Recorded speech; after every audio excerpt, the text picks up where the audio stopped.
नमस्कार.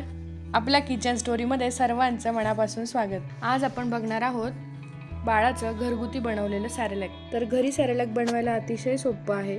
मला सांगायला नक्की आवडेल की बाहेरच्या पॅकेज फूडपासून जितकं बाळाला लांब ठेवता येईल तितकं लांब ठेवावं. आपण जे घरगुती सॅरेलॅक बनवतो ते आपल्या डोळ्यासमोर बनवलं जातं. त्यामध्ये पोषक तत्वे भरपूर असतात आणि त्यामुळे बाळाला त्याचं पोषणही मिळतं. तसं बाहेरच्या पॅकेज फूडमध्ये भरपूर प्रमाणात इसेन्स वापरला जातो, कलर वापरला जातात, काही प्रिझर्वेटिव्ह असतात. त्यामुळे सॅरेलॅक बाहेरचं देणं हे योग्य नाही आहे.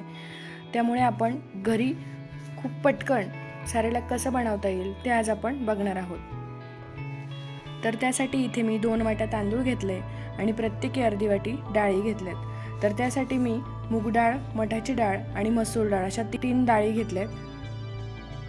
आता तांदूळ आणि त्या 3ही डाळी, त्यामध्ये 10 ते 15 बदाम घेतलेत, 7 ते 8 काजू, असं सर्व एकत्र करून ते व्यवस्थित 3 वेळा पाण्याने स्वच्छ धुवून घेतलंय.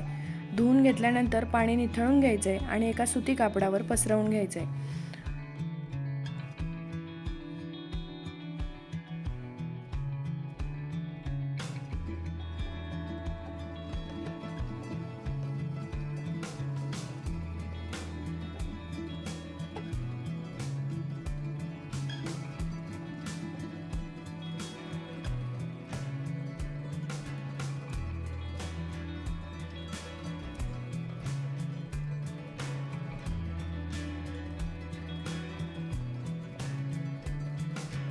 हे सगळं पसरवून घेतल्यानंतर हे फॅन खाली सुकवून घ्यायचंय.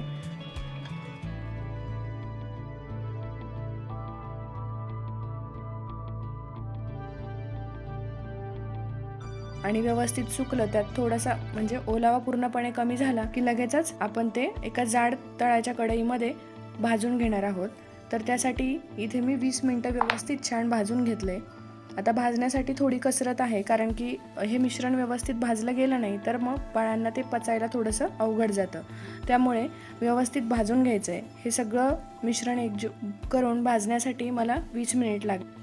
आता हे सगळं व्यवस्थित भाजलं गेलं आहे आणि त्यामध्ये लगेचच मी 1 चमचा जिरे आणि ओवा टाकला आहे आणि तेही थोडंसं भाजून घेतलं आहे. आता हे ऐच्छिक आहे, तुम्हाला आवडत असेल तर टाका. बाळांना वेगळी अशी चव मिळावी म्हणून मी इथे जिरे आणि ओवा थोडासा टाकते आणि हेही व्यवस्थित भाजून घेतलं आहे.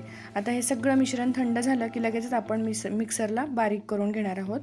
आता मिक्सरला बारीक करताना यामध्ये लगेचच मी हळद आणि मीठ घातली आहे. आता माझं बाळ 1.5 वर्षांचं आहे, म्हणजे मी फक्त चहाच्या वेळा टाळाव्या, म्हणजे दुधाची वेळ टाळावी, दूध बिस्किट टाळावं म्हणून मी हे देते. तर त्यासाठी मी इथे जाडसर थोडंसं ठेवते. तर तुमचं बाळ छोटं आहे तर तुम्ही ते अगदी छान बारीक पिठासारखी त्याची पिठी मिक्सरमध्ये बारीक करून घ्यायची आहे. तर त्यामध्ये लगेचच मी हळद, मीठ टाकून घेतले. तर मीठ पण ऑप्शनल आहे. जिरे ओवा टाकल्यामुळे सॅरेलॅकला छान चव येतेच, त्यामुळे मीठ नाही टाकलं तरीही चालणार आहे.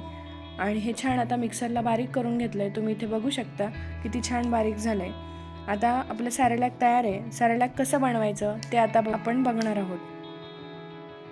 तर आता छोट्याशा बाळासाठी इथे मी 2 चमचे, आपला जो पोहे खाण्याचा चमचा आहे त्या चमच्याने 2 चमचे सॅरेलॅक घेतलं आहे आणि त्यासाठी अर्धा ग्लास पाणी घेतलं आहे. तर हे अर्धा ग्लास पाणी त्या सॅरेलॅकमध्ये घालून छान मिक्स करून घ्यायचं आहे. हे कशासाठी करायचं आहे तर त्या सॅरेलॅकचे गरम पाण्यामध्ये गोळे होऊ नये म्हणून मी हे व्यवस्थित मिक्स करून घेतलं आहे आणि लगेचच एका छोट्या कढईमध्ये हे मिश्रण घालून घ्यायचं आहे. त्याला छान उकळी आली की लगेचच गॅस बंद करायचा आहे आणि एका प्लेटमध्ये काढून वरून 1 चमचा तूप घालून लगेचच बाळाला खाऊ घालायचं आहे.